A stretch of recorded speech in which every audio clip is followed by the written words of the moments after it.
In the year 1624, in the heart of Safavid, Persia, a woman stood before the Shah.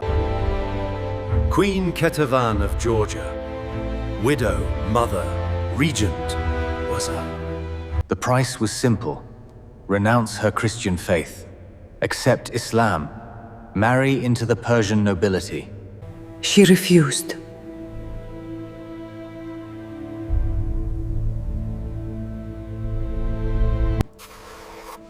But the historical records reveal something the official chronicles tried to erase. In the years of her captivity, she formed a bond with another prisoner, a Georgian nobleman whose name survives only in fragments. This is not a story of forbidden romance as we imagine it today. This is a story of faith, dignity, and silent devotion. And it cost them everything. To understand why Ketevan's choice mattered, we must understand her world.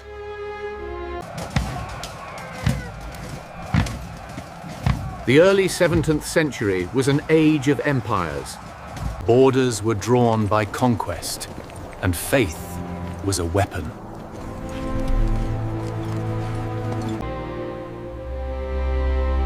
The Kingdom of Kakheti stood at a dangerous crossroads. To the south ruled Shah Abbas I. He ruled through strategy, not impulse. Georgia was not to be conquered, but controlled. The Georgian kingdoms were trapped between empires. In 1614, King Teimuraz refused conversion. The response was invasion.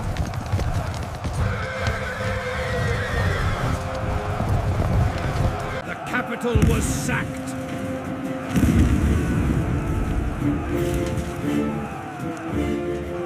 Thousands were taken.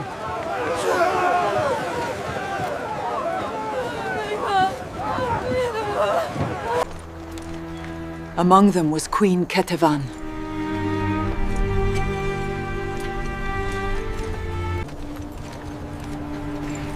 She had already known loss.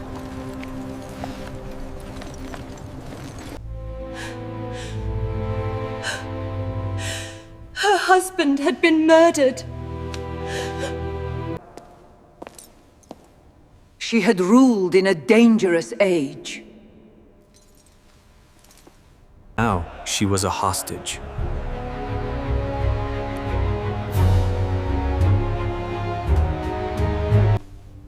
But she was not treated as a common prisoner. He saw her as leverage.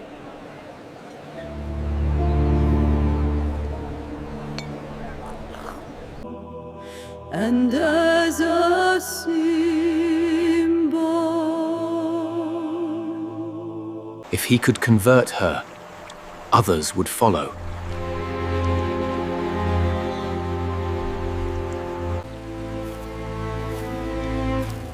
But Ketevan was not easily broken.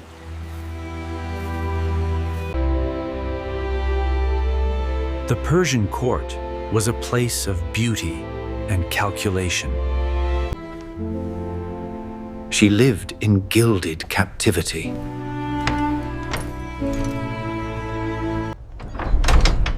She was never allowed to leave.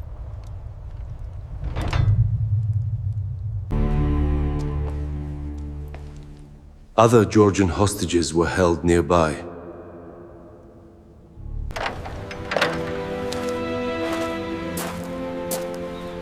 It was here that she met him. His name appears only in fragments. He served the court, but remained a prisoner.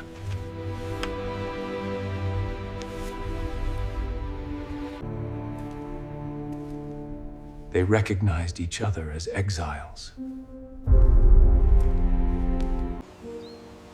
They shared the language of loss.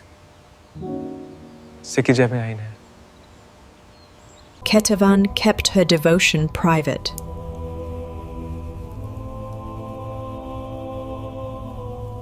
He prayed with her.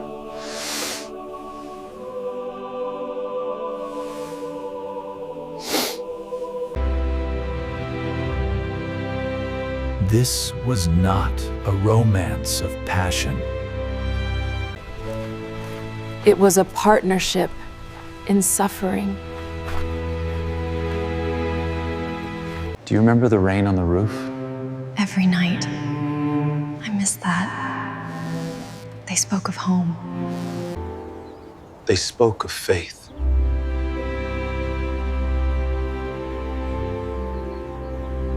They worshiped together.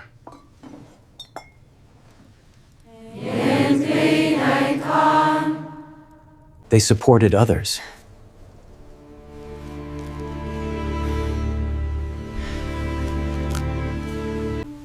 A friar recorded her dignity.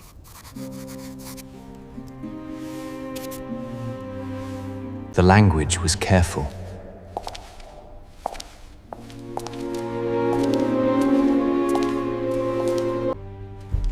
Their bond could not be acknowledged.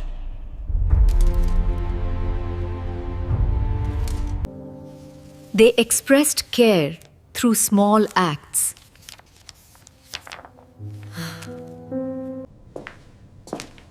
She advocated quietly.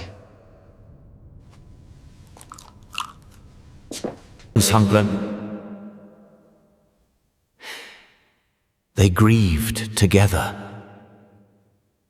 But the court was watching. Juthingada. He grew impatient.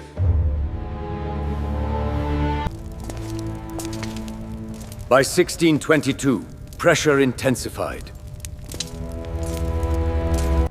She was offered everything again.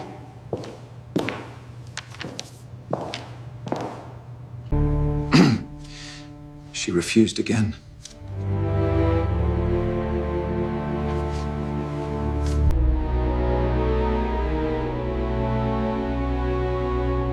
He changed strategy. He targeted others.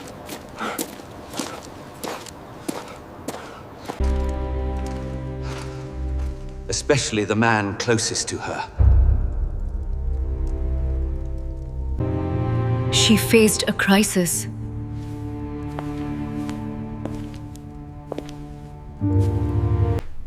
He urged her not to yield.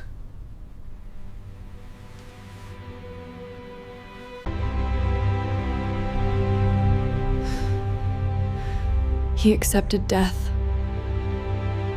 The pressure mounted.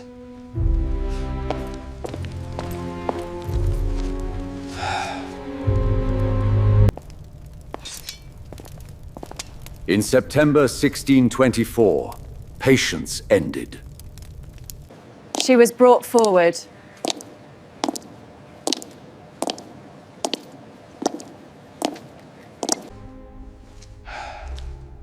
This was no longer about conversion. She was tortured.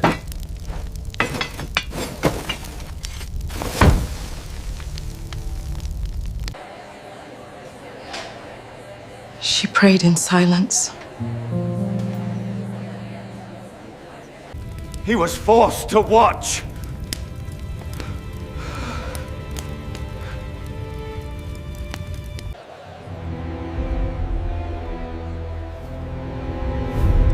This was an example. She died on September 13th.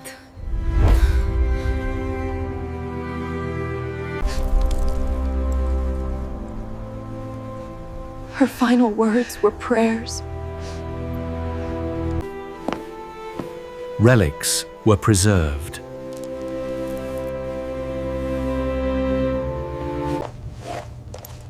They were taken to Georgia.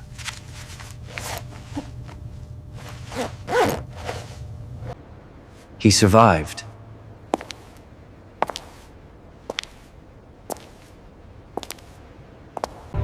Her death intensified conflict.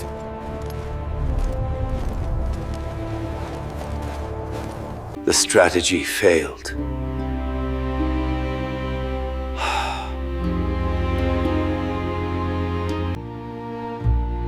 The love was unnamed. Fragments remain.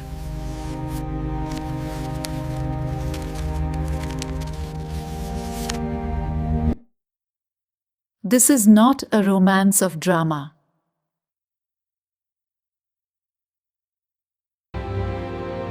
It is love in presence. She chose exile.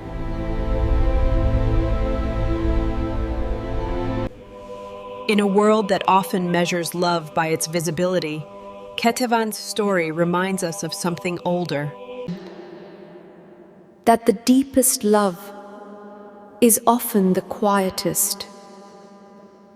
That some bonds do not need to be publicly acknowledged to be real. That devotion is measured, not in words, but in the willingness to endure. By refusing to betray what they both believed in. By honoring the faith they shared.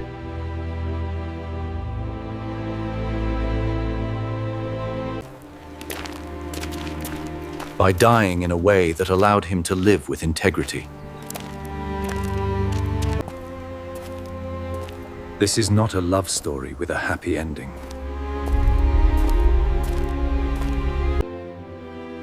But it is a love story that matters. Sometimes, love is about standing firm in who you are.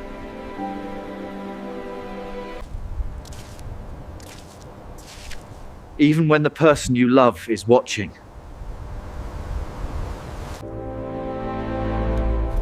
Even when standing firm means losing everything.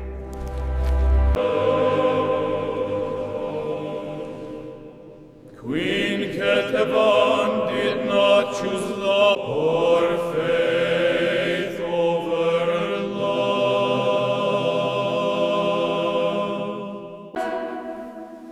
She chose both.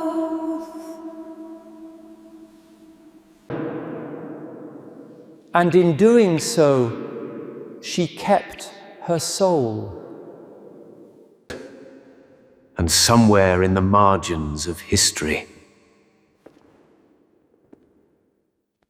an unnamed man carried the weight of that choice.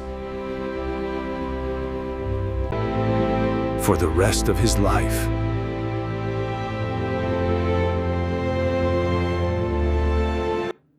Knowing she had died faithful. Knowing he had witnessed it.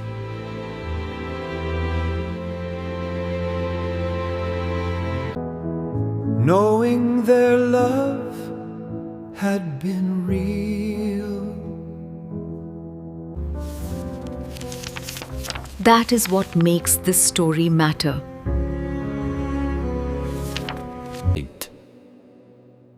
Not the martyrdom alone,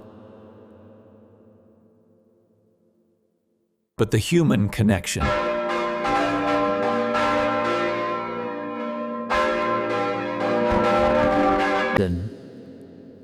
That made the martyrdom meaningful.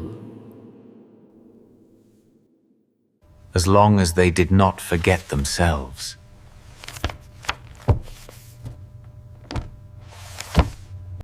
And the silence of his.